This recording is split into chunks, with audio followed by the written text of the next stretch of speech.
जाते हैं। हर मर्तबा सैलाब के पानियों में हम लोग परेशान होते, हर साल सदमे आते, लेकिन वहां पर तरक्की का कोई काम नहीं होता।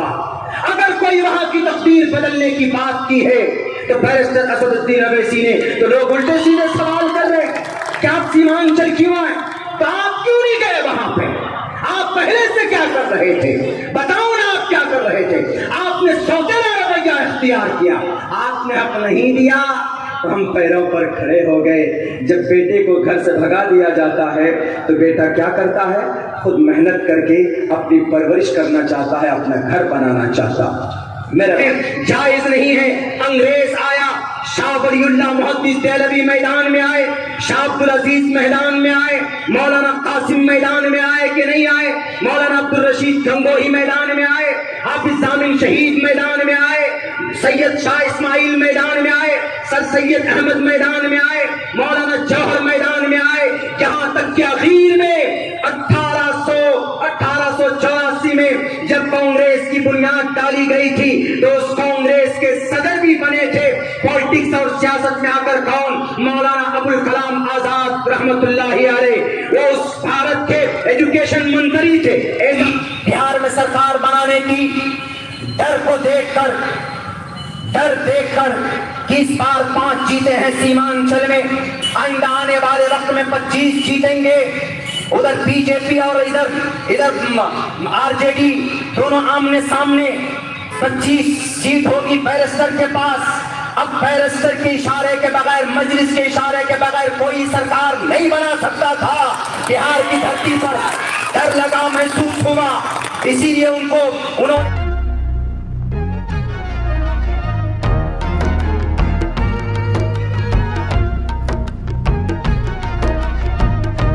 तो सितारों को जन्म देता है। मैं ये शेर मोहतरम जनाब मौलाना अब्दुल सालिम कमर चतुर्वेदी को नजर करता हूँ।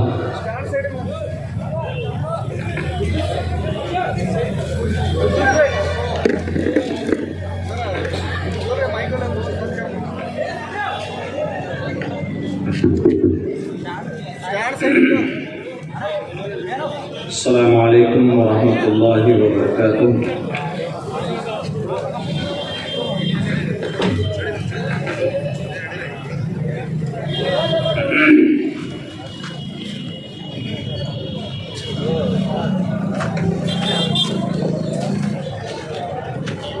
बिस्मिल्लाहिर्रहमानिर्रहीम।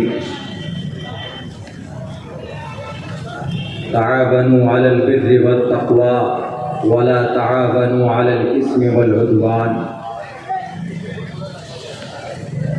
सदक़ल्लाहुल अज़ीम। हज़रात मोहतरम, स्टेज पर बैठे हुए शहर हैदराबाद से आए हुए रुकन असेंबली और पूरी टीम कॉरपोरेटर्स और सूबे कर्नाटक के मजलिस के जिम्मेदारान और कर्नाटक के ज़िला बागलकोट के हमारे नौजवान दोस्त सदर मोहतरम साहब और मजलिस के खैर ख्वाहान, जिम्मेदारान और इस स्टेज पर तशरीफ़ फरमा मुअज़्ज़ज़ हमारे उलमाए किराम और हमारे बिरादरान वतन, बिरादरान कौम व मिल्लत, इस कॉन्फ्रेंस की उन्वान जय भीम और जय मीम से शुरू किया गया है। मेरे भाइयों, जय भीम से मुराद हम लोग डॉक्टर भीमराव अंबेडकर को समझ सकते हैं और जय मीम से मुराद आप कौम मुस्लिम ले लीजिए और उस कौम मुस्लिम के एक रहबर और रहनुमा मजलिस के कौमी सदर जनाब बैरिस्टर असदुद्दीन ओवैसी को भी ले सकते। जय भीम जय मीम का एक मतलब ये भी है कि डॉक्टर भीमराव अंबेडकर साहब कानून बनाते हैं और उस कानून की हिफाजत बैरिस्टर असदुद्दीन ओवैसी करता है, इसीलिए जय भीम बोलते हैं। मेरे भाइयों, दो बातों पर मुझे थोड़ा एक्सप्लेन करना है। एक तो ये कि डॉक्टर भीमराव अंबेडकर साहब ने 26 नवंबर 1949 को जो संविधान बनाकर पेश किया था और जो पास हुआ था, 26 जनवरी 1950 को वो कानून व संविधान हमारे भारत में लागू किया गया था। उसी दिन हम लोग 26 जनवरी के दिन से हम लोग मनाते। उस किताब में, उस कानून की किताब में बहुत सारी बातें ऐसी लिखी हुई है जो इस देश में हर एक के लिए है, मगर कुछ लोग ऐसे हैं कुर्सी इख्तिदार पर बैठे हुए कि वो लोग बड़े लंबे अरसे से उस किताब के अहकामात को पसे पुष्ट डालकर अपनी मर्जी के मुताबिक सियासत कर रहे हैं। एक तो यही जय भीम जय मीम, क्या जरूरत पड़ी थी जय भीम जय मीम की? हमारे जो दलित समाज के लोग हैं और उनसे भी ज्यादा दबे कुचले लोग जो मुस्लिम माइनॉरिटी के लोग, जरा बताइए कि आजादी के बाद में सबसे ज्यादा मजलूम कौम भारत की धरती पर अगर कोई है तो वो कौम मुस्लिम है, वो मुस्लिम माइनॉरिटी के लोग हैं। ऐसा क्यों है? जब जब जरूरत पड़ी इस देश को खून की, पानी की, पसीने की, तो सर पे कफन बांधकर मुस्लिम माइनॉरिटी के लोग सबसे आगे रहे। लेकिन जब हक लेने की बात आई तो इनका वोट ले लेते हैं और लात मारकर गड्ढे में डाल देते हैं और इनके खिलाफ कानून भी ले आते हैं, सिटीजन अमेंडमेंट एक्ट। ऐसा क्यों है? जब भारत के संविधान में लिखा है इक्वलिटी बिफोर लॉ और the equal protection of the laws within the territory of India, article number 14, क्या मतलब है इसका? इक्वलिटी बिफोर लॉ, सबके सब बराबर, दलित हो, मुस्लिम हो, क्रिश्चियन हो, जैन हो, कोई भी हो, लिंगायत हो, किसी भी कम्युनिटी से हो, किसी भी बिरादरी से हो। इस देश का मजहब क्या कह रहा है? हमारे भारत का जो मजहब है, हमारे मुल्क हिंदुस्तान का जो मजहब है वो भारत का संविधान है। और हमारा संविधान क्या कहता है? इक्वलिटी बिफोर लॉ और the equal protection of the laws within the territory of India. Bharat के किसी भी इलाके का हो, कर्नाटक का हो, मैं सीमांचल बिहार से आता हूं, सीमांचल का हो, बंगाल का हो, असम का हो, उड़ीसा का हो, झारखंड का हो, महाराष्ट्र का हो, कहीं का भी, सबके सब बराबर, इक्वलिटी बिफोर लॉ और द इक्वल प्रोटेक्शन, बराबर है। उनकी जान भी बराबर है, किसी भी इलाके से आए वो बराबर है। ऐसा नहीं ये दलित है या ये मुस्लिम है तो रिजर्वेशन में इनका नाम छांट देंगे या इनके खिलाफ अलग से कोई कानून बनाएंगे। कानून बनेगा, सबका नाम होगा, मुस्लिम माइनॉरिटी का नाम नहीं होगा। सिटीजन अमेंडमेंट एक्ट अभी जो प्रोटेस्ट हुआ था, हम लोगों ने किया था, प्रोटेस्ट हम लोगों ने क्यों किया था? क्योंकि वो सिटीजन अमेंडमेंट एक्ट वो संविधान के खिलाफ बना था, आर्टिकल 14 के खिलाफ बना था। आर्टिकल 14 में यह है कि सबके सब बराबर हैं, लेकिन सिटीजन अमेंडमेंट एक्ट में यह किया गया था कि कोई बाहर किसी भी मुल्क से आए उनको लिया जाएगा, लेकिन अगर वो मुस्लिम होगा तो उसको नहीं लिया जाएगा। एक तरह से भेदभाव था। इसलिए हम लोग प्रोटेस्ट कर रहे थे भारत के संविधान को बचाने के लिए। भारत के आईन संविधान से बढ़कर कोई सरकार नहीं है। सरकारें आती है 5 साल में चली जाती, संविधान रहेगा और संविधान के हिसाब से ही ये देश चलेगा, जो ये देश तरक्की करेगा। लेकिन कुछ लोग तो अपने घर की, अपने अब्बा की बपोती समझ करके ये समझते हैं कि हम बैठ गए कुर्सी पर तो यमराज से शायद दोस्ती कर लिए, हमको मौत नहीं आएगी। आप अगर कुर्सी इख्तिदार पर हमेशा बैठे रहेंगे तो यमराज से नहीं बच सकते।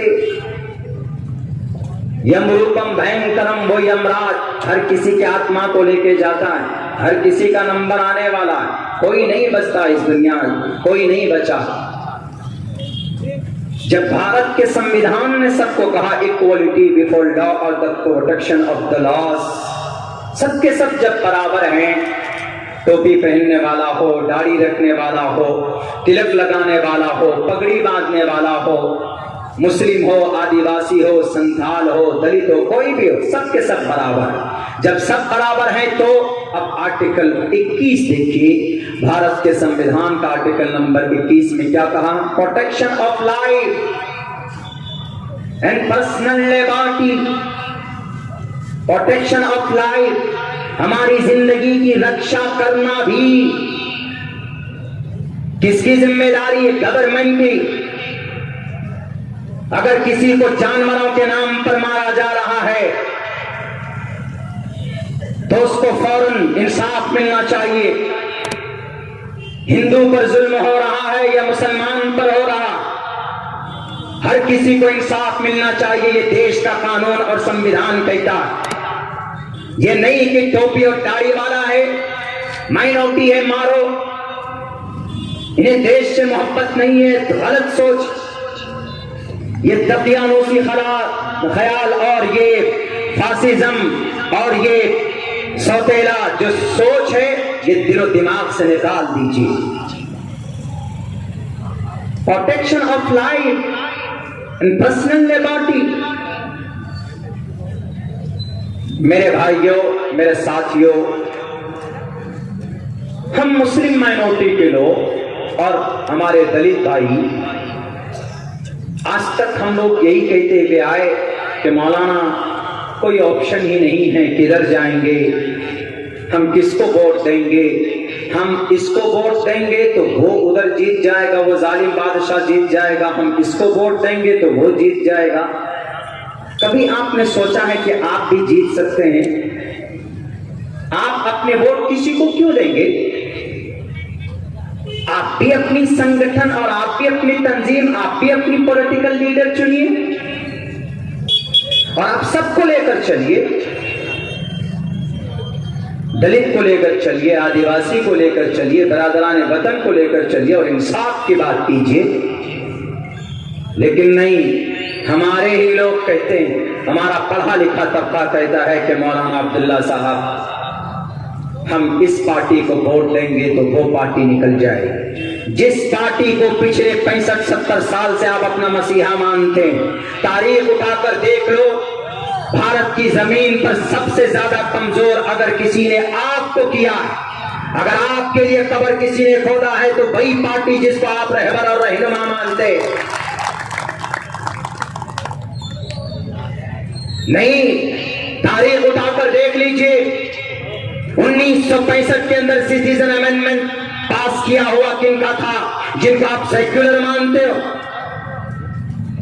1884-85 के अंदर हमारे उलमा ने कहा था कि ठीक है, मुस्लिम माइनॉरिटी के लोग जाएंगे इस पार्टी में, कांग्रेस में जाएंगे।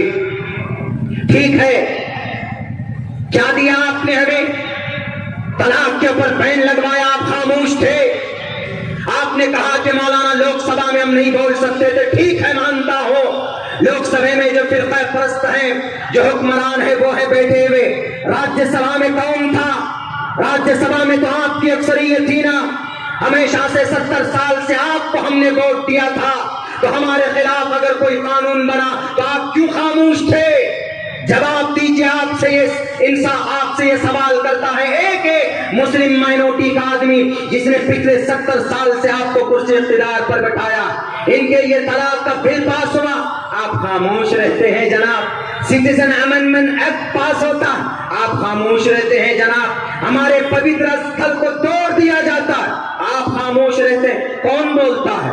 एक शेर बोलता है। हर जगह पर अगर वो बोलता है तो हमारा वोट भी उसी शेर बैरस असदुद्दीन अवैसी को होगा, तुमको नहीं होगा। मेरे भाइयों, अब रही बात ये, हमारे बहुत सारे पढ़ा लिखा तबका, खुसूसन दानिश्वर तबका, ये कहता है कि मौलाना अब्दुल्ला आप सियासत में क्यों आए?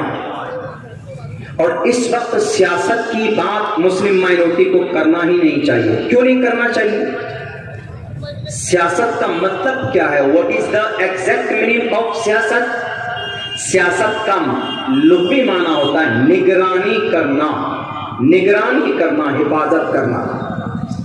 आपने हमेशा से जिसको अपना मसीहा माना, हमेशा से जिन जिन पार्टियों को हमने वोट दिया है, भारत लेवल पर, पूरे हिंदुस्तान लेवल पर, हर किसी ने हमारे साथ सौतेला रवैया किया है। वोट लिया, हमारे लिए जहां जरूरत पड़ती है बोलने की वहां खामोश हो जाते, वहां कुछ नहीं बोलते। क्यों? हम अगर मुस्लिम माइनॉरिटी के लिए बोलेंगे, दलित के लिए बोलेंगे, तो जनाब हमसे एक बड़ा तबका बिरादराने वतन पर छूट जाएगा। ये पार्टियां सोचती। मेरे दलित भाइयों, आपको शूद्र बनाया सिर्फ वोट लेने के लिए, वरना आपका मकाम ईश्वर के नजदीक पड़ा है। दलील पेश करता हूं मैं अपनी तकरीर में, कह चुका हूं कई जगह पर कि इस जमीन पर कोई भी नापाक पैदा नहीं होता। शूद्रो ब्रह्मणतामिति ब्रह्मणश्चैति शूद्रताम क्षेत्रियो याति वित्रत्वम विघातवीश्यम तथेच्छच स एवात्रपति प्रजानाम कथम पुनर्जति कीर्त पर भेदा। कि इस जमीन पर कोई नापाक बनकर नहीं आता। कौन है जो दलित भाइयों को कहता है कि ये नापाक, ये शूद्र है? गलत है वो। वक्त से कुछ सालों पहले इस देश के अंदर आपको दबा कर रखने की ये साजिश है, वरना आपको गुरु कुरान कहता है डॉक्टर भीमराव अंबेडकर अगर नापाक होते तो उनके लिखे हुए संविधान क्यों कबूल की जाए? पता ये चला कि आदमी का अमल बड़ा होता है, काम से कुछ नहीं होता, नाम से कुछ नहीं होता, काम बड़ा होना चाहिए। आदमी आप छोटे हैं लेकिन काम आपका बड़ा है, तो आपका काम देखा जाता है। डॉक्टर भीमराव अंबेडकर जब हमारे पंडित जवाहरलाल नेहरू गए, कहां पर? लंदन यूनिवर्सिटी की sir, I need a professor, हमें कोई प्रोफेसर चाहिए क्यों, हमको भारत का संविधान लिखना। तो वहां पर, बल्कि कुआलालंपुर, वहां पर जाकर कहता है, कुआलालंपुर के प्रोफेसर ने कहा कि आप यहाँ क्यों आए? आपके देश में बड़ा बुद्धिजीवी इंसान बैठा है। कहा कौन? कहा उसके पास जाओ और उनसे कहो, वो तुम्हारे देश के संविधान को बेहतर ढंग से लिख सकता। उन्होंने कहा कि नाम क्या बताइए? कहा कि नाम बताने से पहले डिग्री बताता हूँ। उनका नाम वो भले ही छोटी बिरादरी से आता है, जिनको आप लोग नापाक समझते हैं, जिनको आप लोग छुआछूत की निगाह से देखते हैं, जिनको आप लोग अहमियत नहीं देते, लेकिन क्वालिफिकेशन की बात करो तो जवाहरलाल नेहरू साहब, आप में वो क्वालिफिकेशन नहीं है। 12 डिग्रियों का मालिक अगर कोई है, डॉक्टर भीमराव अंबेडकर है, वो तुम्हारे देश की तकदीर को लिखेगा। जाओ। तब आए डॉक्टर भीमराव अंबेडकर को कहा, मेरे भाइयों 3 साल के कलील लंबे अरसे में भारत का संविधान, खूबसूरत संविधान, the most beautiful book has been written by the human beings on the earth. It is called Indian Constitution. दुनिया के ऊपर, जमीन के ऊपर इंसानों के हाथों से लिखी हुई खूबसूरत निजाम, भारत के संविधान से ज्यादा बड़ी कोई किताब नहीं है। उसको लिखने वाला कौन? डॉक्टर भीमराव अंबेडकर, जो कि एक दलित बिरादरी से आते थे, जिनको आपके नजरिए से देखें तो जनाब वो तो नापाक है, वो तो छुआछूत है, शूद्र है नहीं। लेकिन ईश्वर कहता है कि नहीं, नाम से कुछ नहीं होता, बल्कि ईश्वर सबको समान पैदा करता है। जैसे अल्लाह का कुरान भी कहता है, या अय्युहन्नासु तक़ू रब्बकुम या अय्युहन्नासु इन्ना खलक़नाकुम मिन ज़करिन व उन्सा व जअलनाकुम शुऊबन व क़बाइल लितआरफ़ू।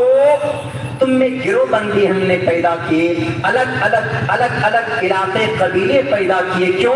ताकि तुम पहचान सको कि ये फला बिरादरी का है, ये फला कबीले का है। और सुनो, बिरादरी और कबीले से कोई बड़ा नहीं होता, बल्कि इन्न अक्रमकुम इंदल्लाहि अत्क़ाकुम। अगर तुम्हारा अमल अच्छा होगा तो अल्लाह के नजदीक तुम्हारा मकाम बड़ा होगा। सिर्फ ब्राह्मण बन जाने से या ठाकुर बन जाने से या सिर्फ क्षेत्रीय कष्टरीय बन जाने से वो ईश्वर का प्रिय मित्र नहीं बनता। मेरे सनातन धर्मी भाइयों, अमल अच्छा होना चाहिए। अगर कोई मुसलमान सैयद है, शराब पीता है, जिना करता है, तो रब उसको कभी माफ नहीं करेगा, जहन्नम में डालेगा। अगर आप ब्राह्मण हो, ठाकुर हो, कुर्सी इख्तिदार पर बैठे हो, बेटी की इज्जत लूटते हो, या वो रेपिस्ट को जेल से छुड़वाकर माला पहनाते हो, तो तुमसे ईश्वर पूछेगा मरने के बाद, जब तुम ईश्वर के पास भाग जाओगे कि तुम थे तो ठाकुर, तुम थे तो ब्राह्मण, तुम थे ऊंचे तबके से बिलोंग करते थे, लेकिन तुम्हारा काम अच्छा नहीं था, तुम शराबियों की पुष्टपनाही करते थे, तुम इंसानों को जानवरों के नाम पर तुम मारते थे, तुम शराब की और नौजवान बेटियों की इज्जतों को लूटते थे, तुम इस देश के अंदर मुस्लिम माइनॉरिटी को दबा करके रखा हुआ था। इसलिए आज जवाब देना पड़ेगा, आज तुमको सजा मिलेगी। ईश्वर के नजदीक कोई महान होता है तो उसका अमल बड़ा होता है। इस चीज का जीता जागता सबूत भारत का संविधान डॉक्टर भीमराव अंबेडकर साहब हम लोगों को दे करके गए। मेरे भाइयों, अब हम मुस्लिम माइनॉरिटी में जो हमारे खुसूसन दानिश्वर तबका ये इल्जाम लगा देते हैं फौरन के मौलाना अब्दुल्ला साहब, बस हम लोग तो सिर्फ अब कर क्या सकते हैं, क्यों नहीं कुछ कर सकते।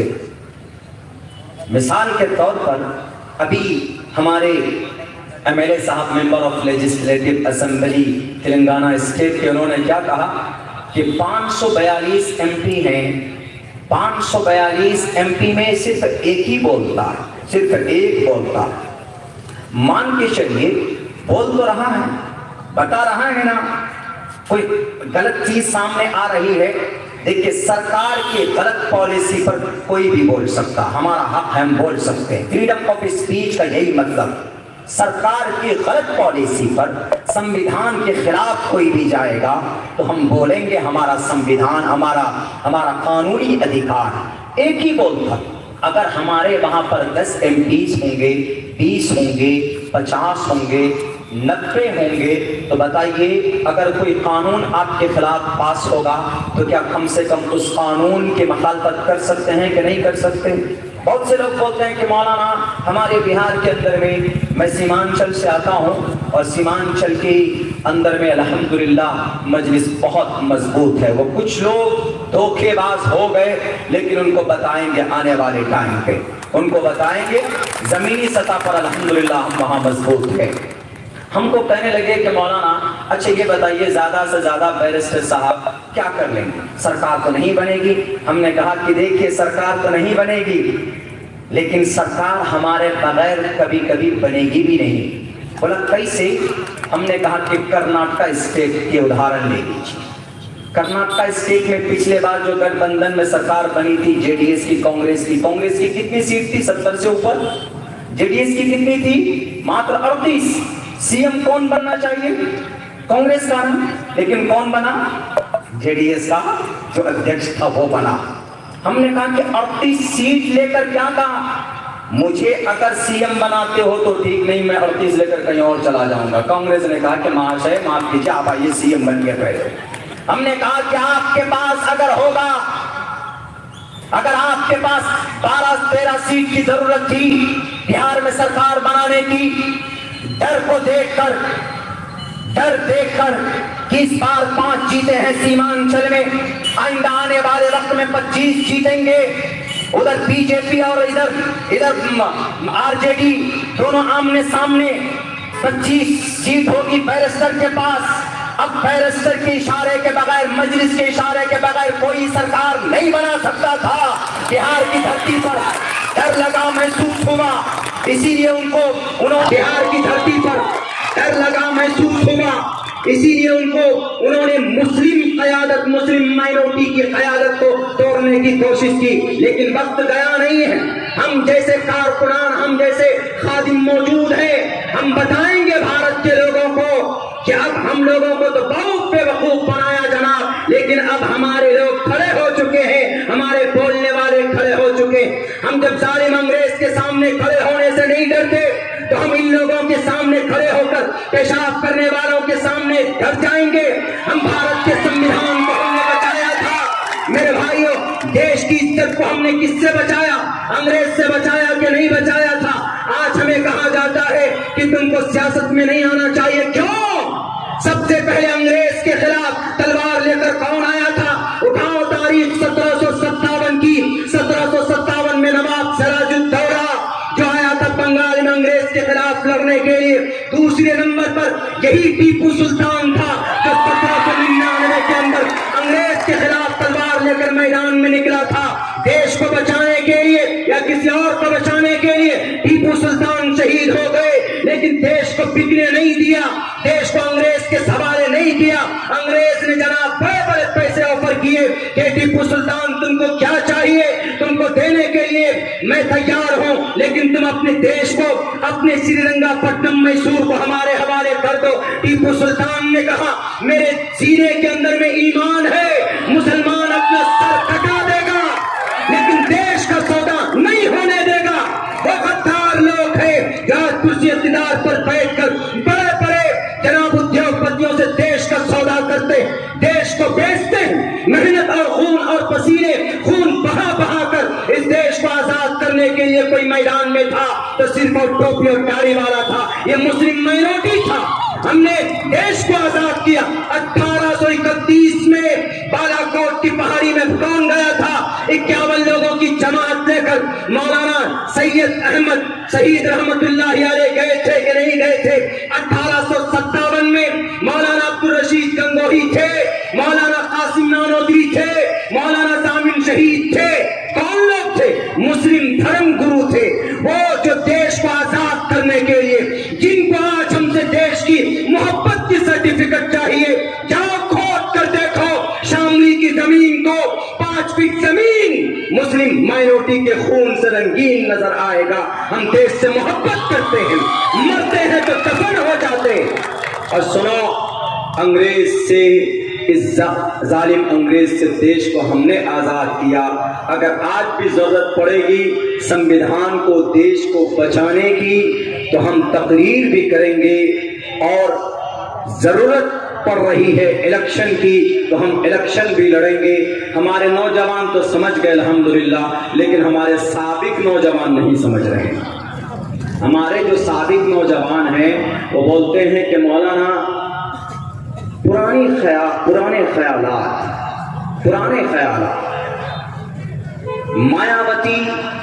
मायावती की बिरादरी के लोगों ने अपने लीडर बनाया, तो आज आप उत्तर प्रदेश में चमार को चमार नहीं कह सकते। क्यों?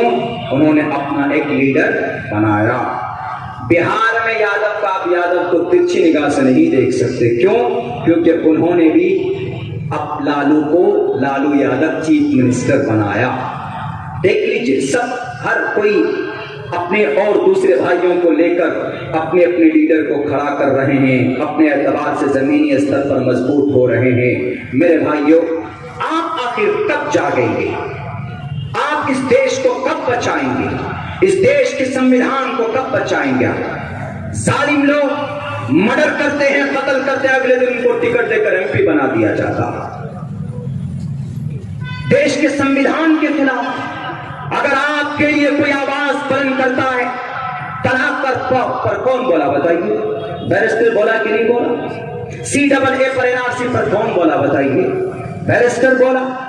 बाबरी मस्जिद पर जो भी मरहला आया, जो भी सिचुएशन आई, कौन आवाज बुलंद किया? बैरिस्टर। सिर्फ इन मामलों में नहीं, चीन कब्जा कर रहा है गालवान घाटी पर, 5 किलोमीटर अंदर आ चुका है। सबसे ज्यादा डिबेट अगर किसी की उठाकर देखा जाए तो बैरिस्टर की। जब इस देश की चिंता बैरिस्टर कर रहा है तो वोट बैरिस्टर को मिलना चाहिए कि नहीं मिलना चाहिए? बताइए क्या वजह है? एक जगह हम गुजरात में एक जगह प्रोग्राम में गए, एक आदमी ने कहा कि मौलाना हम बैरिस्टर ओवैसी को अगर वोट देंगे तो बीजेपी निकल जाए। हमने कहा कि बीजेपी को हराना है? बोला हाँ। हमने कहा कि जो वोट देकर आप किसी और पार्टी, हमने कहा किसको जिताना चाहते? उन्होंने कहा कि मैं कांग्रेस को जिताना चाहता हूँ। हमने कहा कि यानी आप टोटल वोट लेकर कांग्रेस को देंगे, जिताएंगे बीजेपी को हराने के लिए? तो हमने कहा कि एक काम कीजिए, बीजेपी को हराना है ना? बोला हाँ। हमने कहा कि बैरिस्टर कैंडिडेट को वोट दीजिए तो बीजेपी तो तब भी हारेगी। बीजेपी को हराना ही मकसद है तो एक ऐसे कैंडिडेट को दीजिए जो आपके लिए लड़ रहा है, जो आपके लिए आवाज बुलंद कर रहा है। गुम हो गया, चुप हो गया, नहीं बोल पाए। हमने कहा बताओ वोट है कि नहीं? नट्टू भाई परमार बैठे थे, हमारे दलित बिरादरी के बहुत बड़े लीडर साथ में। हमने कहा कि नट्टू भाई बताइए बात हक है कि नहीं? हमने कहा कि बताइए जिता सकते कि नहीं? बोला हाँ ये तो हमने कभी सोचा ही नहीं। हमने कहा कि अब सोचो, सोचने का वक्त है, सोचने का वक्त है। 65,000 ने गर्दनें लटकाकर देश को आजाद किया था। आज कुछ लोग हैं कुर्सी इख्तियार पर बैठकर आपको डर दिखा करके वो जीत जाएगा, वो जीत जाएगा। मेरे उलमा, दिल पर हाथ रखकर बताना,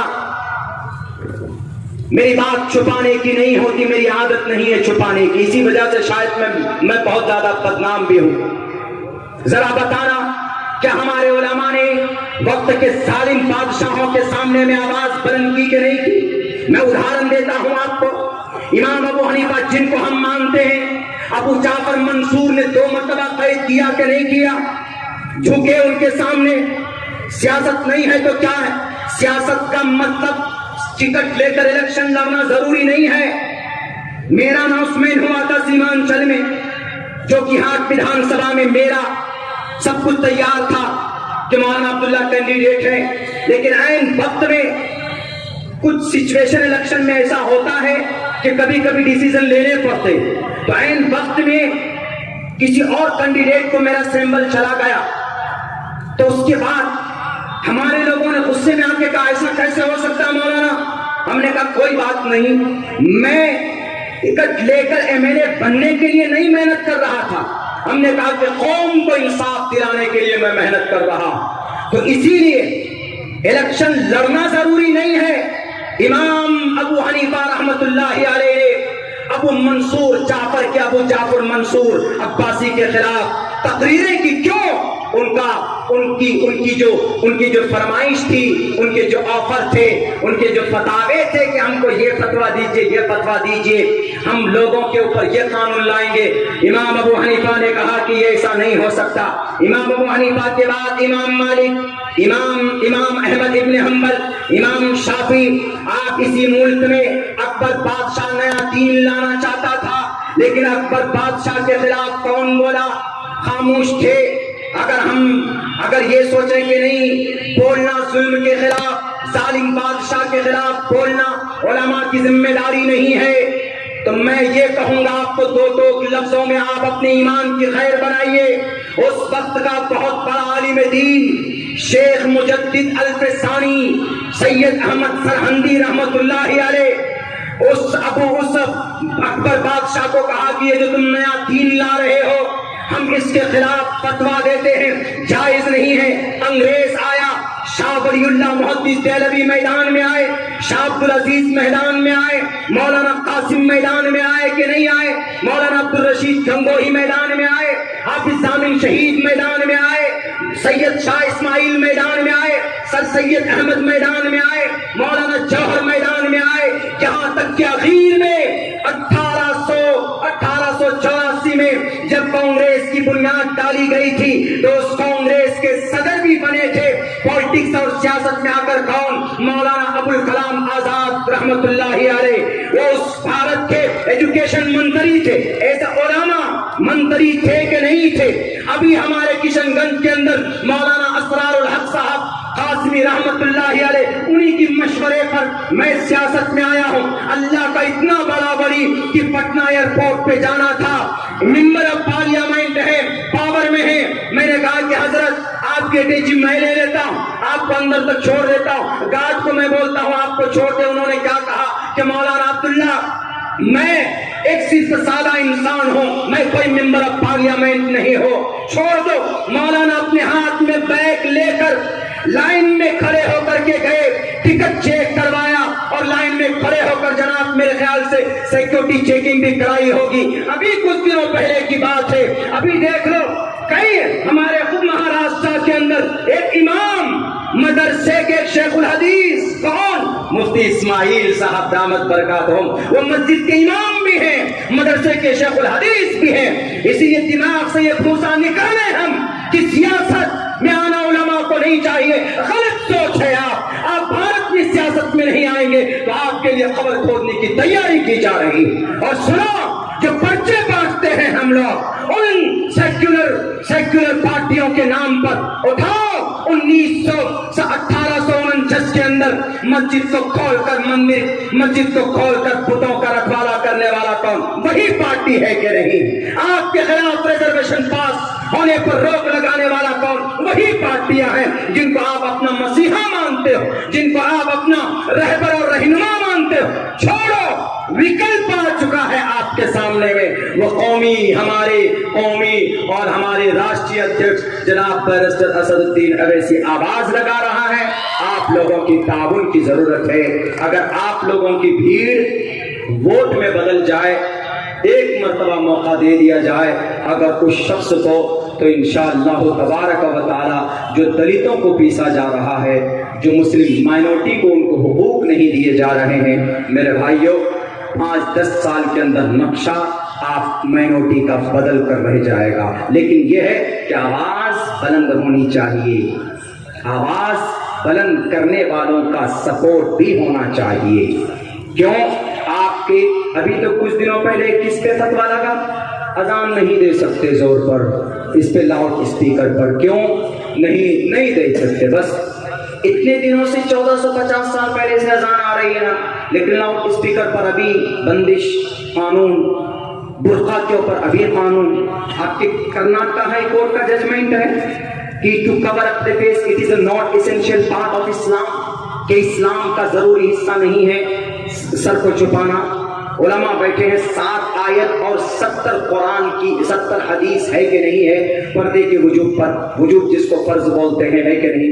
कोई बोला माई का लाल, कोई नहीं बोला। केरला हाई कोर्ट का क्या जजमेंट है? वहां का जजमेंट है कि नहीं पर्दा जरूरी है, पर्दा कर सकते हैं। मुसलमानों का मामला है ये। मुसलमान अपने धार्मिक एतबार से अपने मजहब पर अमल कर सकते हैं। कौन कह रहा है?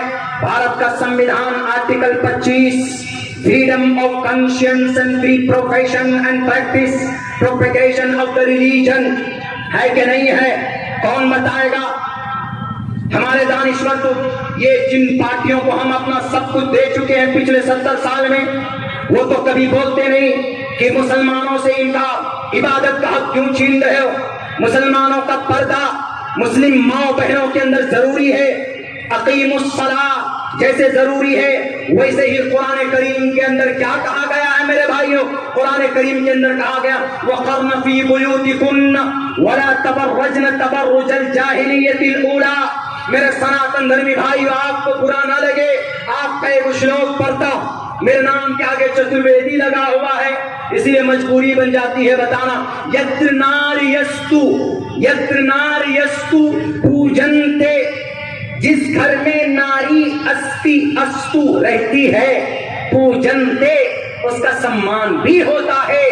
रमन्ते तत्र देवताः, तो उस घर के अंदर देवता आते हैं, उस घर के अंदर ईश्वर की कृपा होती है। जिस घर के अंदर बेटी की इज्जत होती है, लेकिन पता चला कि बेटी पढ़ने जा रही है बुर्का पहनकर, अब पीछे से सब उल्टे सीधे नारे लगा रहे, ये बेटी की इज्जत नहीं हुई, ये बेटी का अपमान हुआ। और जहां पर बेटी का अपमान होता है उनके लिए क्या कहा ईश्वर ने? ईश्वर ने कहा तत्रतास्तु न पूजन्ते न रमन्ते न तत्र देवता, और जहां पर बेटे की इज्जत न हो वहां पर ईश्वर की कृपा नहीं होती। अब बताइए, कर्नाटका में हमारी बेटी की, हमारे नौजवान दोस्त बेटी के पीछे लग जाते हैं। बेटी बुर्का पहन कर जा रही है, बुर्का उनका अल्लाह का, अल्लाह के नबी की बीवियों का, अल्लाह के नबी का फरमान है। और बुर्का पहनना, अजान देना, नमाज पढ़ना, टोपी पहनना, दाढ़ी रखना, यह हमको भारत के संविधान ने इजाजत दी है। Freedom of conscience and free profession. हमारा अकीदा यह है कि अल्लाह एक है। अगर कोई बौद्ध है तो उसका अकीदा यह है कि गौतम बुद्ध सिद्धार्थ उनका खुदा है। अगर कोई जैन भाई है तो वो ये कहते हैं कि महावीर जैन स्वामी उनके ईश्वर, उनके भगवान है। अगर कोई क्रिश्चियन है तो वो कहते हैं कि जीसस, ईसा, मरियम उनके लॉर्ड है। और अगर कोई जुडाइज्म है तो वो कहते हैं कि हजरत मूसा और हजरत उजैर अल्लाह के बेटे हैं। इस अकीदे पर कोई माए का लाल रोक नहीं लगा सकता। क्यों? भारत का संविधान कहता है कि तुम अल्लाह बोलो, तुम ईश्वर बोलो, कोई रोक नहीं सकता। तुम मस्जिद में अजान पढ़ो या तुम मंदिर में गायत्री मंत्र पढ़ो, कोई मना नहीं कर सकता। Freedom of conscience and free profession and practice. हम नमाज पढ़ते हैं, प्रैक्टिस में नमाजें आ जाती, नमाज पढ़ते हैं। हमारे हिंदू भाई दूसरे इबादत करते हैं, दलित भाई दूसरे तौर पर इबादत करते हैं। तो हर किसी को आजादी है ना इस देश के अंदर में। कौन बोलता है संविधान की बात? कौन समझाता है संविधान की बात? बताओ जरा। हर कोई तो बैठे हैं यहाँ पर, और मेरे ख्याल से हमारे वो भी पुराने साथी होंगे जो पिछले 70-75 साल से जिन पार्टियों की हमेशा से रहबरी और उनकी रहबरी रहनुमाई करते हुए आए। बताइए, इस संविधान को आप जानते थे? आपके मदरसों में ताले लगाए जाते हैं। कौन बोलता है? आखिर कौन बोलता है? हम वोट देते क्यों हैं? आपके वोट इसलिए आप देते हैं ताकि आप पर मुल्की लेवल पर कोई दिक्कत और परेशानी आए तो आपका लीडर आपके सामने ढाल बनकर खड़ा हो जाए। लेकिन कोई नहीं आता है जनाब। सीमांचल भारत का सबसे मजलूम इलाका है। साल में 5 मरतबा सैलाब आते हैं। हर मरतबा सैलाब के पानियों में हम लोग परेशान होते, हर साल सदमे आते, लेकिन वहां पर तरक्की का कोई काम नहीं होता। अगर कोई वहां की तकदीर बदलने की बात की है तो बैरिस्टर असदुद्दीन अवैसी ने तो लोग उल्टे सीधे सवाल कर रहे हैं कि आप सीमांचल क्यों आए? तो आप क्यों नहीं गए वहां पे? आप पहले से क्या कर रहे थे? बताओ ना, आप क्या कर रहे थे? आपने सौतेला रवैया इख्तियार किया, आपने हक नहीं दिया तो हम पैरों पर खड़े हो गए। जब बेटे को घर से भगा दिया जाता है तो बेटा क्या करता है? खुद मेहनत करके अपनी परवरिश करना चाहता है, अपना घर बनाना चाहता। मेरे भाइयों, तो ये सारी बातें, ये सारे सिर्फ सवालात आपके सामने रखे गए। हमें वक्त से पहले इस प्रोग्राम को ख़त्म भी करना। एक चीज़ और मैं बताऊं, मेरे मुस्लिम उलमा यहाँ पर बैठे हुए हैं, स्कॉलर्स बैठे हुए हैं। मेरे भाइयों, मेरे नौजवान साथियों, मौका है, विकल्प है। हर कोई खड़ा हो सकता है, हर कोई पार्टी बनाकर अपने कौम की, समाज की, भारतवासियों की मदद कर सकता है, आगे बढ़ा सकता है। इसीलिए इस वक्त ओपन है, ओपन एकदम बिल्कुल सब कुछ ओपन है। अगर कोई दलितों के लिए, मुस्लिम माइनॉरिटी के लिए आवाज बुलंद करता है, आवाज बुलंद करना भी तो बड़ी बात है, बहुत बड़ी बात। क्यों? फ्रीडम ऑफ स्पीच फिर कहां होगा? और आप मुस्लिम माइनॉरिटी की तो किताब में भी एक कलिमतुल हक़्क़िन इंद सुल्तानिन जाइरिन, जालिम बादशाह के सामने बोलना, ये बहुत बड़ा मुबारक अमल है। ये तिर्मिज़ी शरीफ की रिवायत है। इसलिए मेरे नौजवानों, मेरे साथियों, मेरे साबिक नौजवानों, किसी के आरोप पर या किसी के कान फुसलाने से आप इधर उधर मत होइए। इस मसला आप लोग कुछ तारीख रकम करने की कोशिश कीजिए। 5 साल की खेती है, देख लीजिए, अपने मजलिस के भी जिम्मेदार को देख लीजिए। 5 साल में अगर बढ़िया फसल हो जाए तो जैसे फसल बदल देते हैं ना, कह रहे ये फसल मकई ठीक नहीं हुआ है, इस बार अनार की खेती ठीक नहीं हुई है, चलो बदल दो। तो 5 साल में अच्छा काम करे मजलिस का वर्कर, मजलिस का नुमाइंदा, तो ठीक, नहीं तो 5 साल बाद बदल दीजिएगा। जाओ। किसी और को ले आएंगे, नहीं करोगे काम तो किसी और को ले आएंगे। इसीलिए मेरे भाइयों, मेरे समाज के लोगों, सियासी एतबार से मजबूत होने की जरूरत है। आपकी आवाज कोई बुलंद करने वाला नहीं। सन 2024 के बाद बहुत खतरनाक नताइज आने वाले। इन फाशिस्ट ताकतों को रोकने के लिए हमेशा से ईश्वर का, अल्लाह का तरीका रहा है। फिरौन को रोकने के लिए कौन आए? मूसा आए। नमरूद को रोकने कौन आए? इब्राहिम को भेजा। रावण को रोकने कौन आए? राम आए। पांडु कौरवों को रोकने कौन आए? पांडु आए। इस देश की फस्ताई ताकत, इस देश के जितने भी जालिम लोग हैं, इस देश में जितने भी खबीस लोग हैं, जो देश के नहीं है, जो संविधान के नहीं है, इस देश में जो नफरत परस्त लोग हैं, उन नफरतों को मोहब्बत सिखाने, उन नफरत को खत्म कर कर इस देश को बचाने के लिए कोई आया है तो वो मजलिस इत्तेहादुल मुस्लिमीन आया है। और एक बात और मैं कह दूं, बहुत से लोग बोलते हैं कि ये सिर्फ मुस्लिम पार्टी है। मुस्लिम पार्टी होता तो गुजरात में कितने कैंडिडेट हमारे नॉन मुस्लिम बरादरान वतन को दिए टिकट। जहां जो जबर पड़ती इसको खड़ा किया जाता है। नाम कोई भी पार्टी का रख सकते हैं, नाम मैटर नहीं करता। काम देखिए कौन कर रहा है, काम से आपको मतलब होना चाहिए। नाम के ऊपर मत जाइए। आपके लिए बोलता कौन है, आपके लिए खड़ा कौन होता है, आपको बताता कौन है कि हाँ आपके यहाँ हकूक। मैं खुद, मुझे इंडियन कॉन्स्टिट्यूशन से दिलचस्पी नहीं थी, बिल्कुल नहीं थी। लेकिन जब कुछ दिनों पहले क्लिप हमने देखा था बैरिस्टर साहब का, तो हमने कहा कि अरे, जब हमने पढ़ना शुरू किया तो आर्टिकल 12 से लेकर 35 तक सिर्फ फंडामेंटल राइट है एक एक आदमी के, जो दबाए गए, छुपाए गए।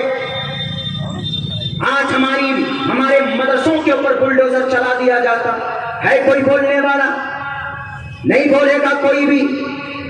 भारत जोड़ो यात्रा चलता है, हर जगह जाते हैं आप, हर जगह, हर मंदिर पर, शिव जी का मंदिर हो, गणेशा जी का हो या दुर्गे माता का हो, जाते हैं। अच्छी बात, जाइए, ईश्वर आपको पुण्य देगा।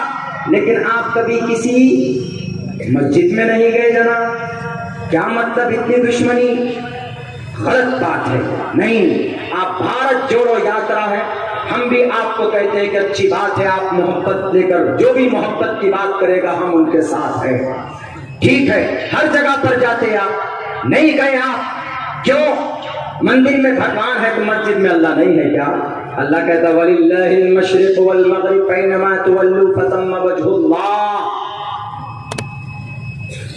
न संदुषीतिष्ठितिरूपमस्सयान्न चक्षुषा पश्यते कश्चनैनम। श्रीमद् भगवत गीता, ईश्वर हर जगह पर होता है।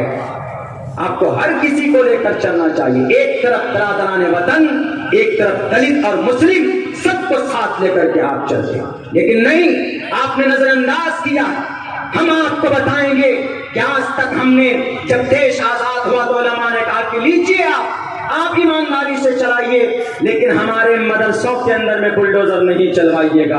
हमारे मदरसे के पढ़ने वालों के ऊपर इरिगेशन से नहीं लगाइएगा।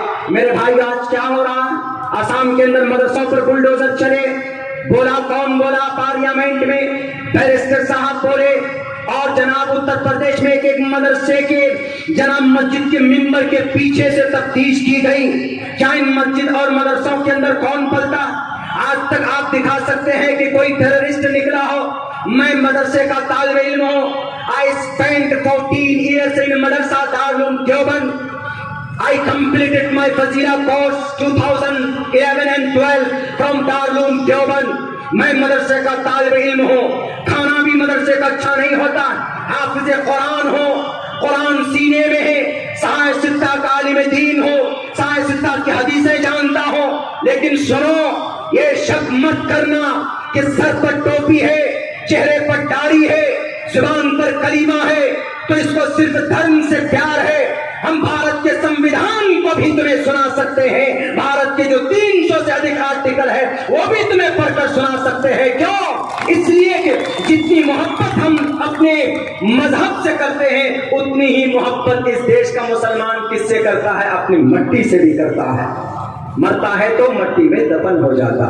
मेरे भाइयों, मेरे साथियों, बातें बहुत सारी है करने की, लेकिन हमको उधर नहीं जाना है क्योंकि मजलिस के बैनर तले प्रोग्राम है।